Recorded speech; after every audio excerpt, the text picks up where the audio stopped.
Yes, I will speak.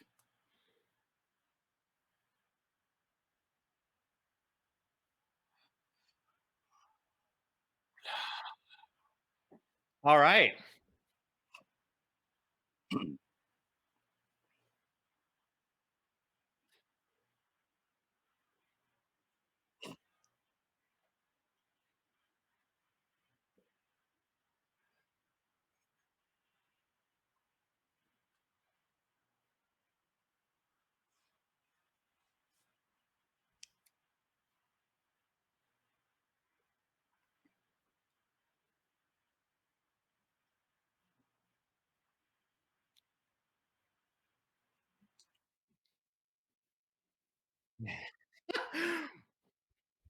Oh my goodness. It is wonderful to be back with you, Jen Stubb, as the most beautiful wine blogger in the world. Or maybe I'm just a drunk with a website.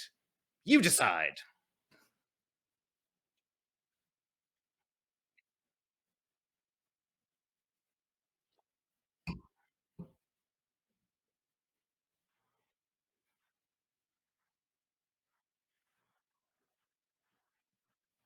Mm.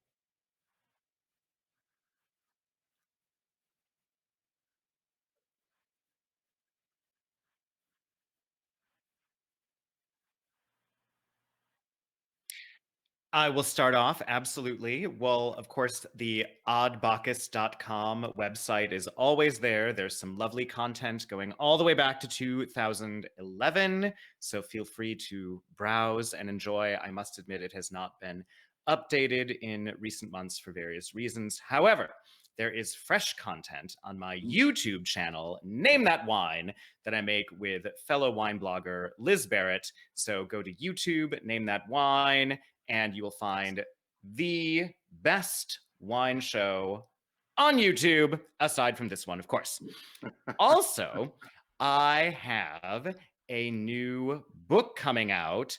It is a deadpan look at the world of luxury travel entitled Expensive Travel by Rob Frisch. And it will be available on Amazon soon.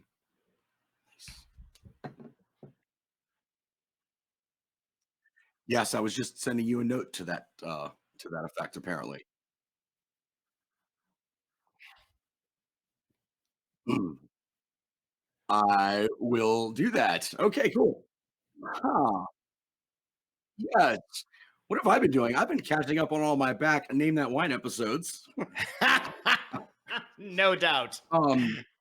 No, so right now we're not quite halfway through the month of February, and since it is leap year, I am doing a video series called 20 Wine Days of February, Ooh. where every single day I open at least one bottle of wine and talk a little about the variety, the place it's from, or whatever I care about talking about that day. So some days I open a single bottle. Some days I think I opened 5 bottles on the first day altogether. So yeah, it's that's been a fun thing. That's a lot of work, and but I really enjoy it. I think it's a cool thing to do for leap year right before we get to open that bottle night, which happens to be the last Saturday in February, which this year is the 29th of February. Oh, wow. So I figured we would do that, and it's a Saturday night. So yeah, figured I'd do that. I actually did a written series like this in 2012, where I just reviewed a wine every day in writing. And this year I thought I would amp it up. And in 16, I was traveling, so I didn't get to do it for leap year. But yeah, it's pretty cool. So that, hanging out with my gals at Daytime Blue Ridge, you know, all the typical things I do. Finding new dive bars. Nice. That sounds pretty great. 5 bottles, yes. Absolutely. I do think I have a show where I do think I have a day plan where I'm going to open 6 or 7 in one day. Hey, I think if anyone can do it, you can. Yes, I'm not consuming all of those bottles, by the way, all at one sitting. Like, it's No, not just me sitting there pounding 5 bottles of wine on video. Although that might be kind of fun. I would watch that. You would end up in the hospital, but I would watch. Yeah, maybe we should. All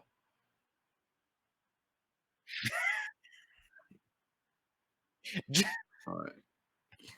Jen suddenly starts paying attention. Yes.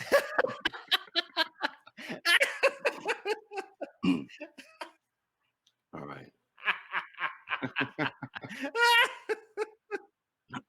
uh, Jim, thanks for commenting, and we're gonna let Jen describe why Rob and I are both wearing a little zhuzhed look today, shall we? I Yeah. mean, some of you may have seen out there that I have been doing something with Justin Cowrey's wife, Lauren. It's called Beauty and Wines. And it was honestly just a way to, like Wine Antics, take wine and make it more approachable. I mean, there's a lot of people that purchase wine based solely on the price point or how pretty the label is. And there's nothing wrong with that. I mean, if consumers enjoy that, awesome. I like making pretty looks to complement those labels.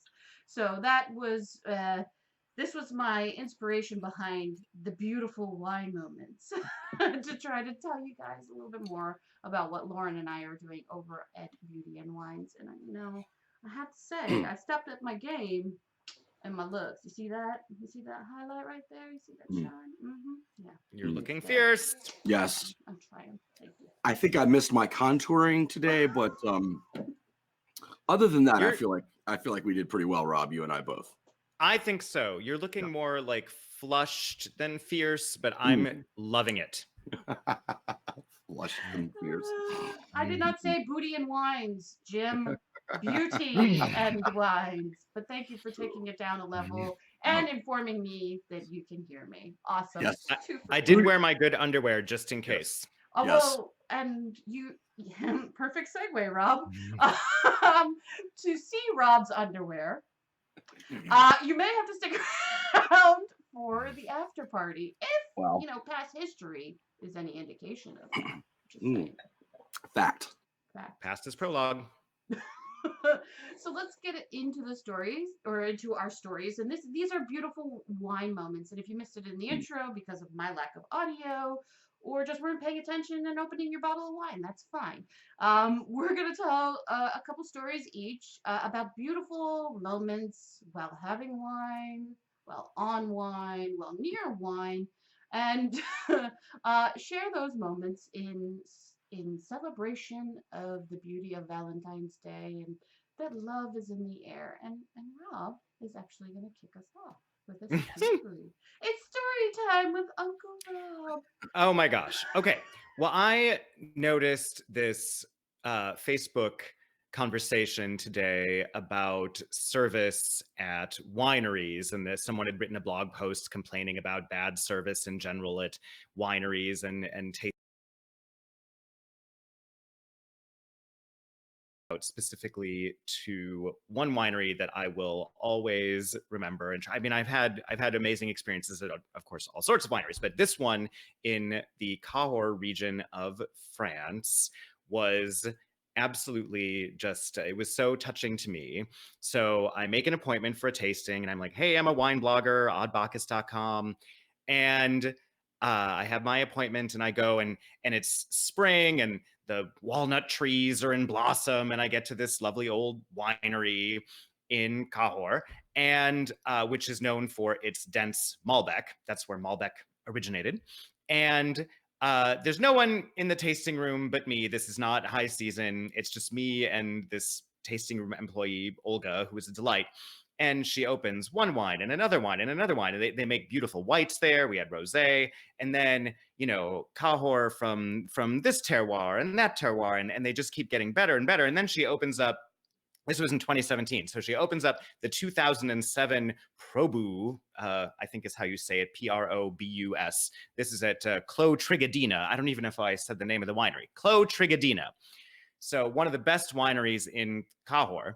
And this is one of their best wines, the Probu. And it was still, even at 10 years old, this was the current release.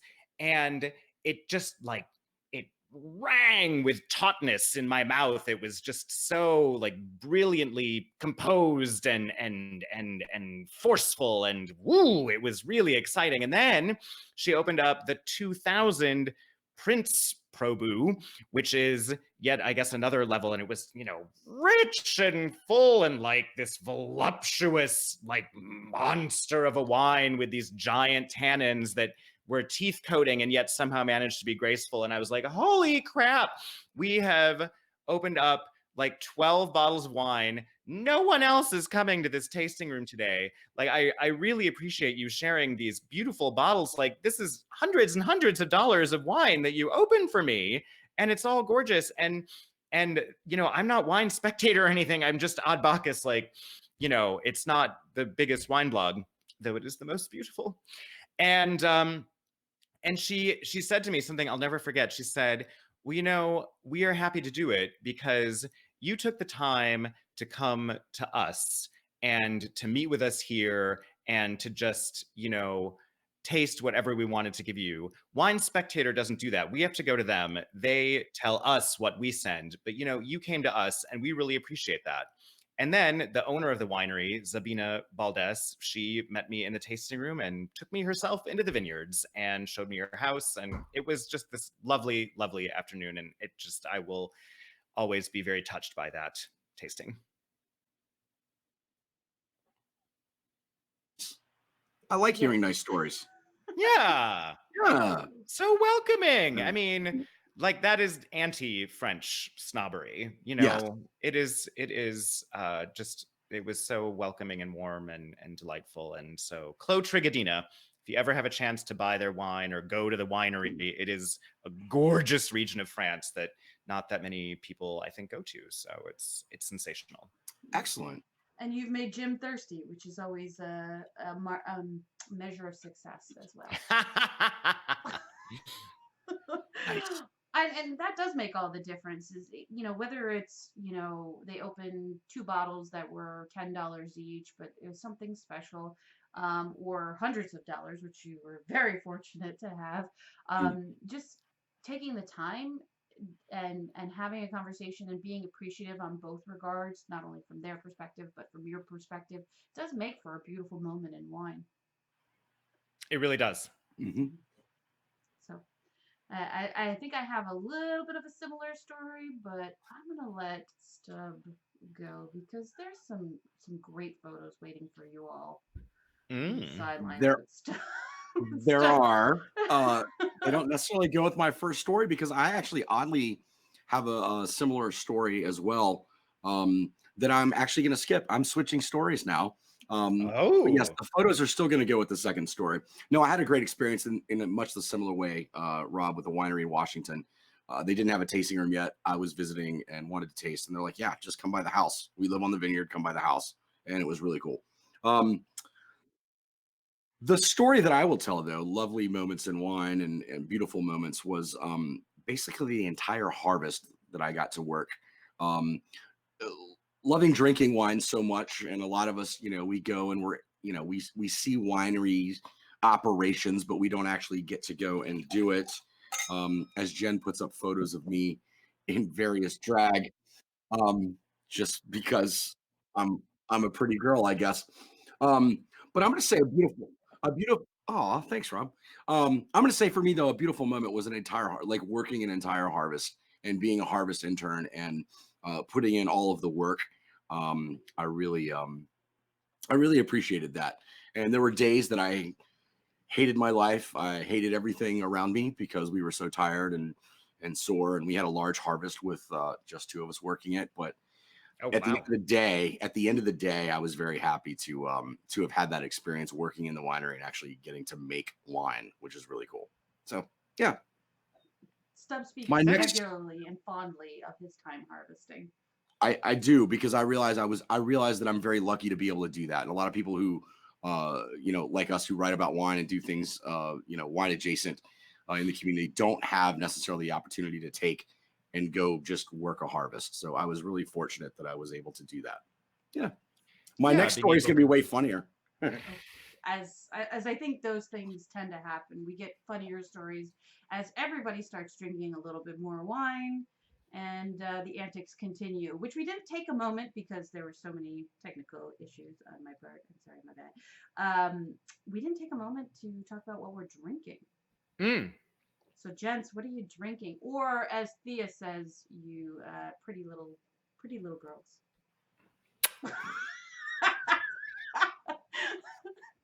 That's for you, Thea.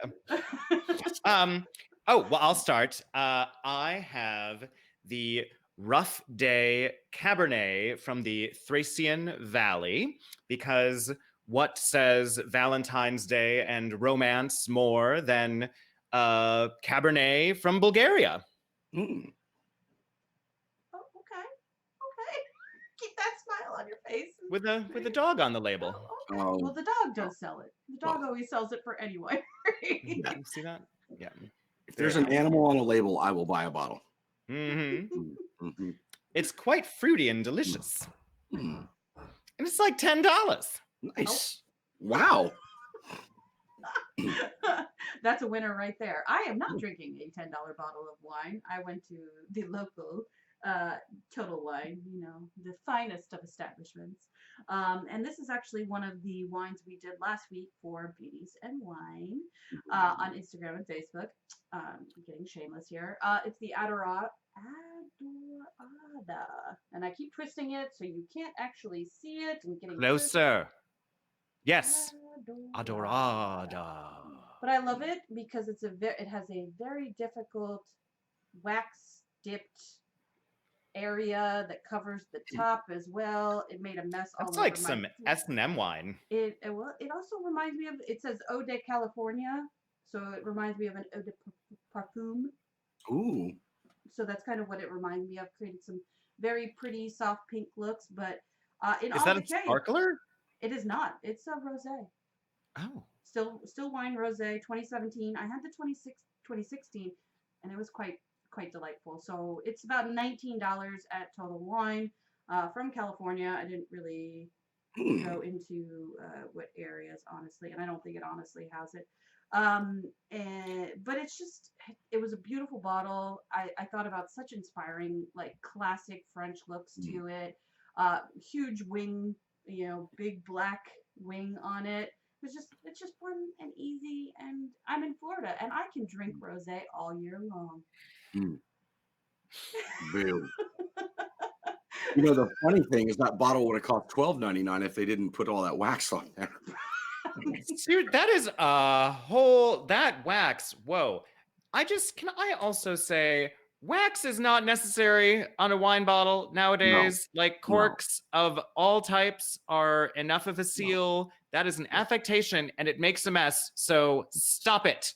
Stop it. Sealing an envelope, dripping from a hot candle onto your partner in the bedroom. And note the time, 20 minutes into this. And removing body hair. That's what wax should be used for this day and age, not sealing bottles. Although with that third one, I'd frankly disagree. But anyway, yes. Well, maybe on ladies. Yes, I will not Don't comment do it, on that gentlemen. any further. Don't do it. Yes. Yeah. Nice set of clippers will take care of you. You don't need to do that. What about on whiskey bottles? Because whiskey bottles do that. They dip. Isn't it Maker's Mark? Yeah, but they put the little tab so you can pull it off without trying to kill yourself. Because most people try to cut that wax off bottle. Yeah. Oh, there's a tab on that one? But a lot of bottles in wines, they don't have a tab. Yeah. And people are like trying to cut that off, and they're, cutting a finger off. I mean, who's going to enjoy a rosé without their pinky finger? I mean, come on, it's not worth it, friends. And then you make it confused between blood and rosé, and that's just also quick tip: just put your corkscrew straight through the wax. Don't try to. The wax is going to break once you put the corkscrew in there and pull it out. Okay, so you do have a tab there. Yeah. So you have a story, Jen, right? You have a story. Look at Rob moving us along. Right. People don't want to hear about wax anymore. I do have a story, and I'm going to keep it PG, like the gentleman did with their first story, and actually talk about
now? Let's try that. Now you should be able to hear me. I apologize. This is a it's going to be a rough Valentine's Day. My story is from the 2016 Wine Bloggers Conference in Lodi, where I went out and had an amazing alfresco dinner served and hosted by Concannon and Wente Vineyards.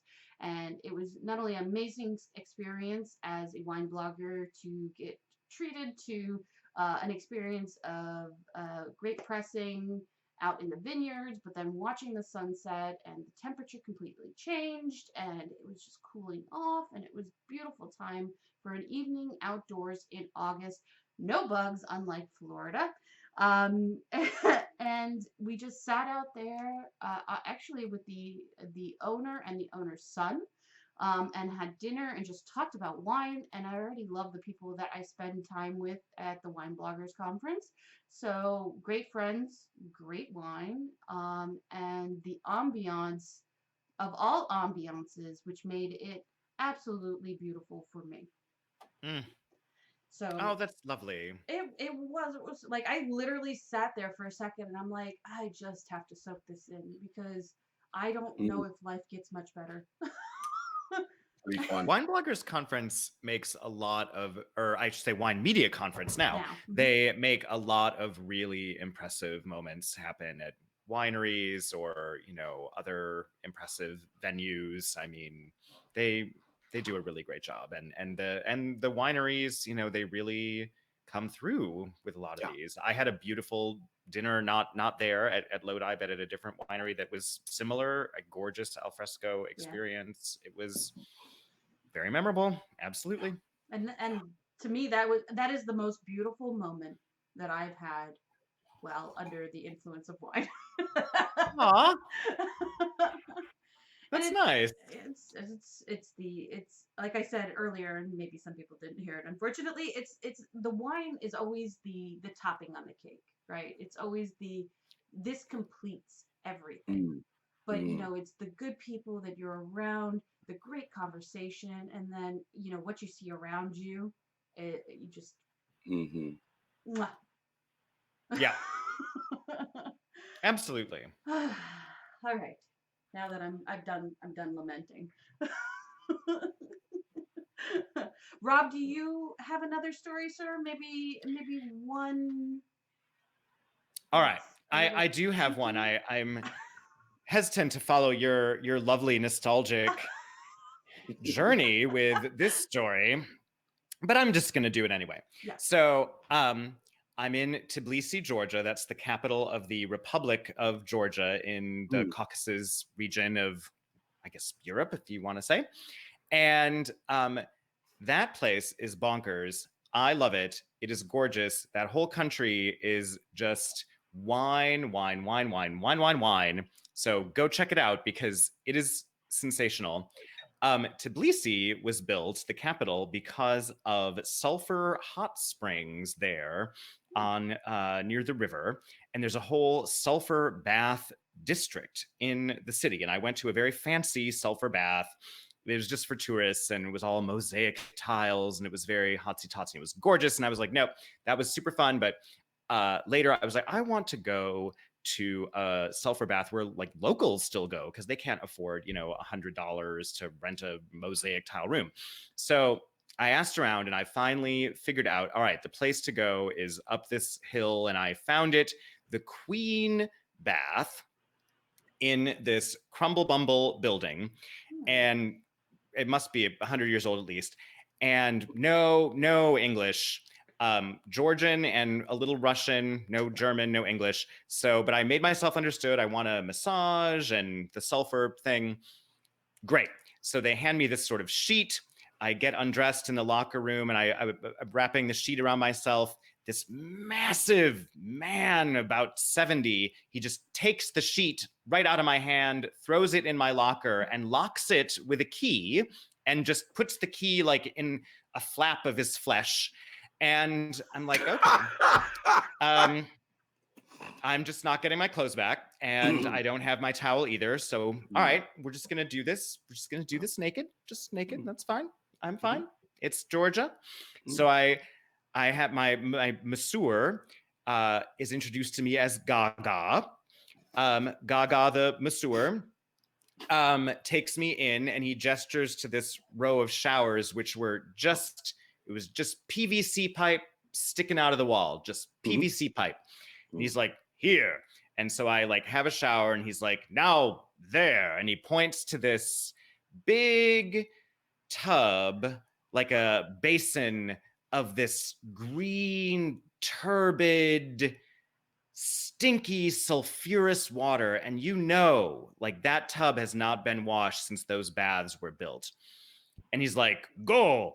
And I was like, I don't even want to stick my toe in that thing. And he's like, go. So I'm like, all right, I'm in, people are in there. I'm going to go. So I get in the water. It is sort of tingly and pleasant. And there's a guy across from me, maybe like 60 years old. Turns out he's a Zeri. Who are you? I'm Rob, Americani. Oh, American. He sort of swims over to me, and then he takes my hand and he tries to put it in an inappropriate place. And I was like, oh, ha, ha, ha. No. And, I'm sorry, it's so much better with that hat. No. It's my great aunt. It's a fabulous hat. Thank you.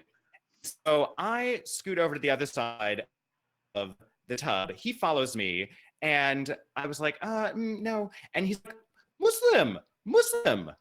Like, that makes it okay. And I was like, I don't care what religion you are. I'm not touching your dick. So finally, at this point, my masseur is like, hey, and I'm like, great. So I get out of the tub, and he like points to this marble slab, which is gorgeous, except it has this moldy mat on it. And he's like, and he puts me face down on the moldy mat. I'm just naked. And then I didn't actually realize this was sort of like a place in Tbilisi. I know that sounds hard to believe, but I just thought it was like a local bath. So anyway, at this point, a bunch of guys line up in the showers, because it's a line of these showers, and they just watch me. I'm naked. They just watch me get the scrub. They're just watching me get the scrub. I'm like, that's fine. I'm the show. I'm the American. Here we go. And he's like, go back in the tub. And I'm like, no, that is not happening. We're done. So I go in the locker room. You're wondering where the wine comes in, I suspect. And so I go in the locker room. Yeah. I go in the locker room. I don't even care at this point, Rob. Actually, what I'm thinking is, I'm so glad Rob made it home. Seriously, holy crap. This was a cultural immersion experience. So I am in a locker room. I'm putting on my clothes. The locker room is not like much bigger than this dining room, incidentally, very small. And so my masseur comes up and he hands me this glass, and I'm like, oh, thank God, I'm parched. Cherry juice was in season. Cherry juice. I just chug it. And I'm like, no, it was not cherry juice. It was wine. It was very, very strong red wine. And I was like, oh my God. And there was this table of guys in the locker room. There's a table with guys. They're just hanging out in the locker room. And they're like, ha, ha, ha, no like vino, ha, ha, ha. And I was like, no, I like it. It's, I just wasn't expecting. And I was like, it's Saperavi, right? Is it Saperavi? And they were like, oh, yes, Saperavi. And I was like, yeah, it's good. And they're like, oh, come, sit. And I was like, oh, huh. And I was like, all right, you know what? I'm gonna go sit with this table of old guys. I'm in the locker room surrounded by a bunch of naked dudes. I'm just going to do it. And so I sit down, and my masseur, Gaga, pours me some more wine. And he's like, you like? And I was like, yes, very good. And he's like, I make. My masseur made the wine because lots of people are home winemakers in Georgia. So he made the Saperavi himself. They have this little like sort of mini feast of like an omelet and a salad and this sort of cheesy casserole thing. And they're like, eat.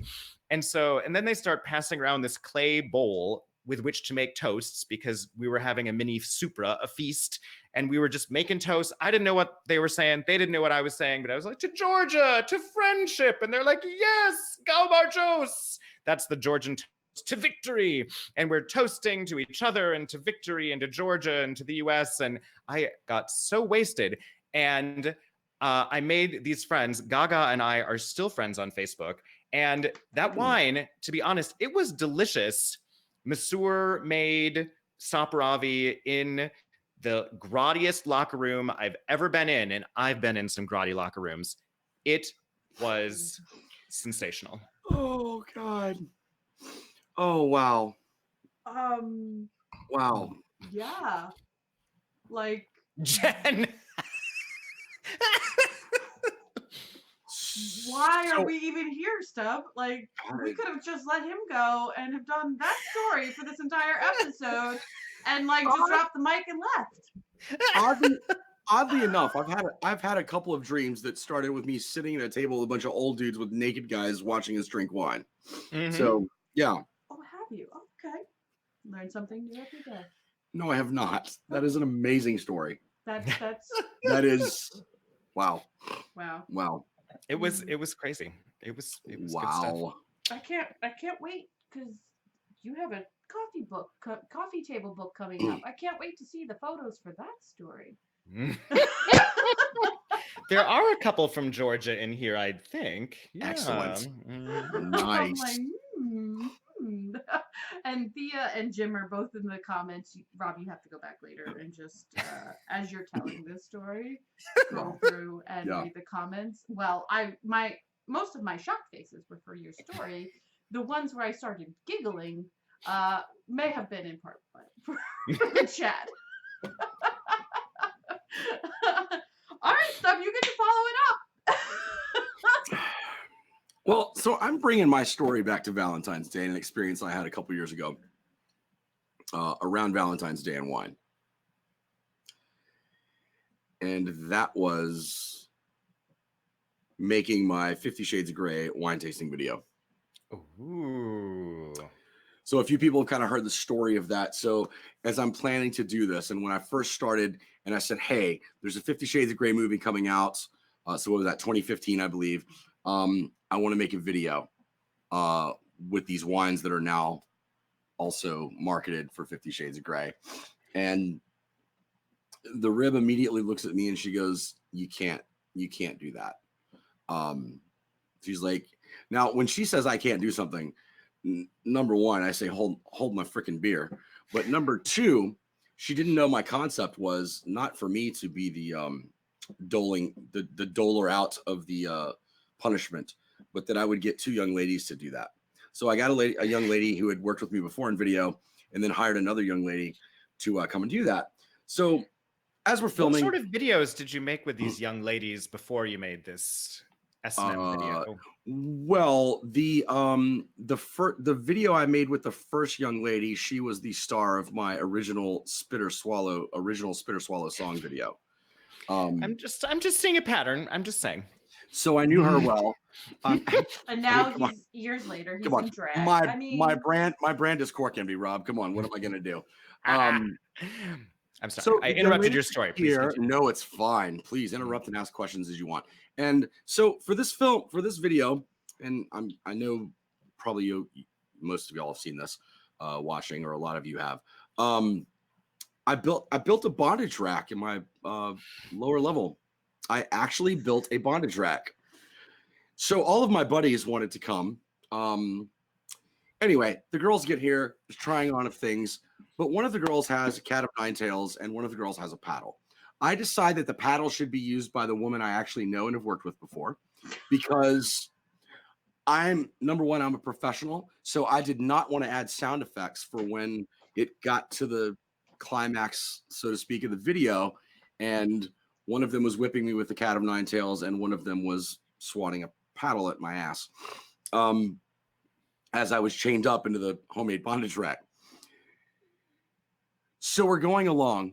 We're through the first take, and I'm even thinking to myself, don't mess this up. This is going beautifully. Like, if this goes amazingly, you'll do two more and you're done for the night. This is awesome. So we're getting towards the end, and the one girl hits me with the cat of nine tails on my chest through my mesh shirt, and it gets time for the paddle. And I told her, I said, please, you've got to smack me with that paddle because I want the actual sound.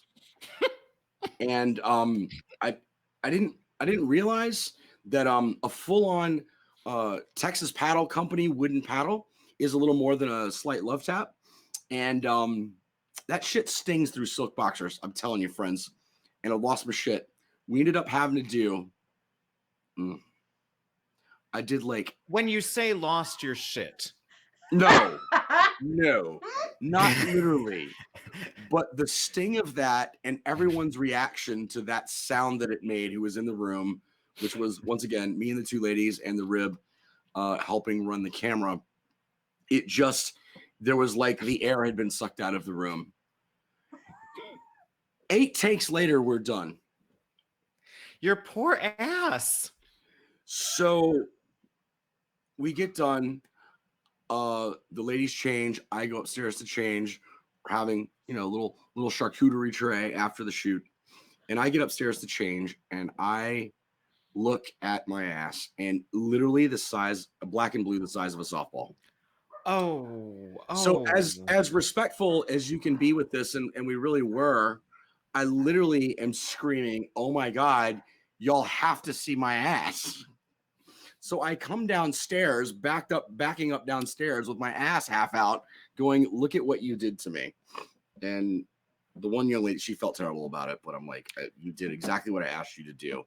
So that was a fun story, and we were reviewing the 50 Shades of Grey wine. So yeah. I hope that sound effect was worth it. It was. I mean, it made the video realistic. I like it. I will say on one of those takes, the tip of one of those cat o' nine tails like hit my nipple through that mesh shirt. Was that the best part? Oh God! No, I mean that thing wasn't that bad, but yeah, it was fine. It was a fine time, but that hurt a little bit too. Fine, yeah. But I couldn't walk. I mean, I couldn't walk upright for like a week after that because I literally had a softball-sized bruise on my ass. Coming into Valentine's Day, we have all been there. If I had a nickel for every time I had an ass problem around Valentine's Day. You're welcome. I feel like Jen. there's some very relevant, very recent Marine joke that I could make right now, but I'm not going to. Also, crayons are delicious. They are edible, delicious, non-toxic. Wow. I appreciate your commitment to realism in this situation. Like, I built a you freaking bondage rack. sacrificed your ass for this video. I did, and I also built a bondage rack. So, yeah.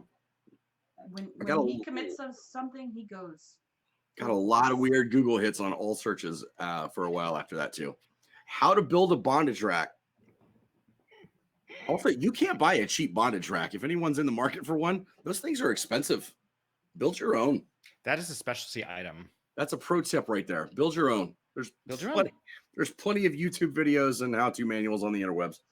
Oh, such Valentine's valid knowledge to know. It's a beautiful story. It is. Oh, okay. I didn't know that much of how that video was shot. And frankly, I wish I didn't. It was fun. Yeah, it was a fun time. So, you both suck. My story is weak by comparison, so I'm going to tell it short and sweet. 21 years old, in the military, got drunk in Olive Garden, had sex in the back of my Mustang. Done. That's my beautiful wine story. Because there's no way I could even imagine some details that compares with Gaga scrubbing your ass naked in front of a bunch of other men in another country, or DIYing my own bondage rack so women from Craigslist can beat me up. In your defense, you did have sex in a Mustang after eating all-you-could-eat breadsticks. That is serious. That is serious business. I could not follow such an example. And then we had to sleep in the Mustang for a couple hours in order to be able to drive home. That's a pretty awesome story too. Do you remember the wine? No.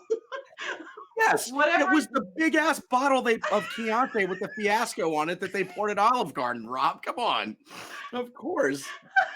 She was maybe a nice 21 and in the army. Brunello di Montalcino. They weren't drinking Brunello at Olive Garden. Yes. No, not that. Was it the Sassicaia? No. So yeah, I figured that keep keeping that story short and sweet, was going to get the best punch for it. As I could see in the comments, everybody's very interested in not only how the meal was, but who I had sex with. You left us wanting more. Wait for the after party. I'm also,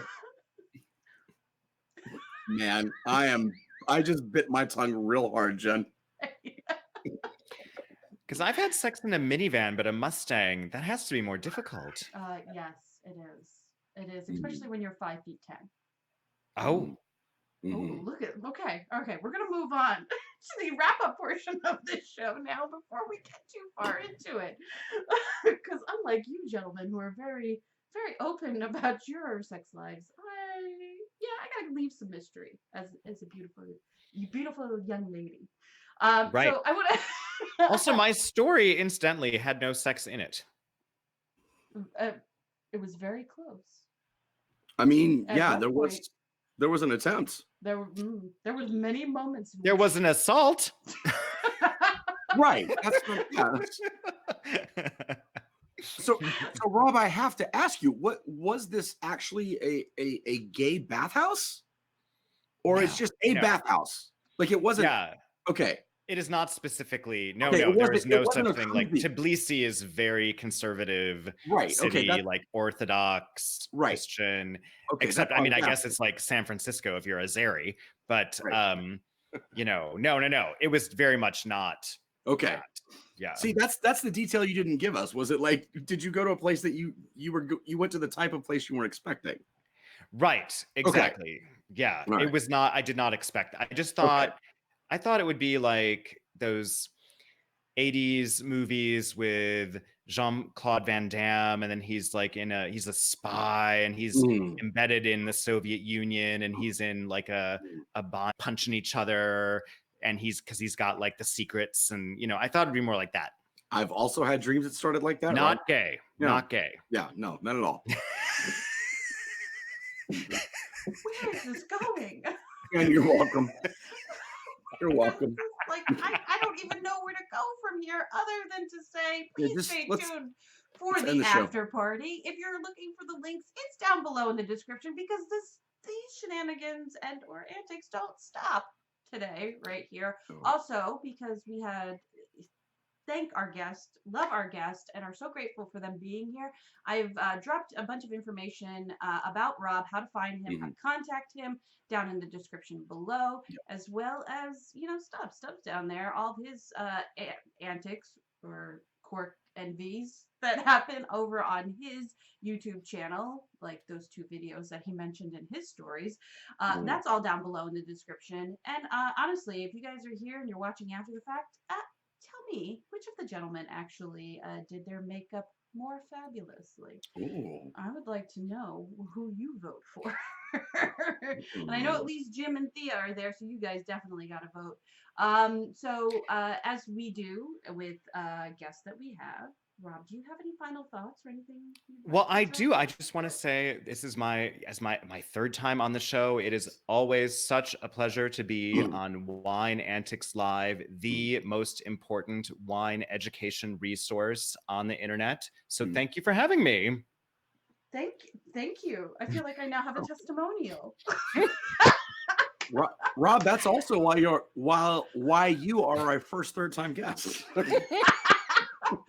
those sound bites. Thank you so much. All right, guys. Thank you so much. A lot of people learned a lot of things today.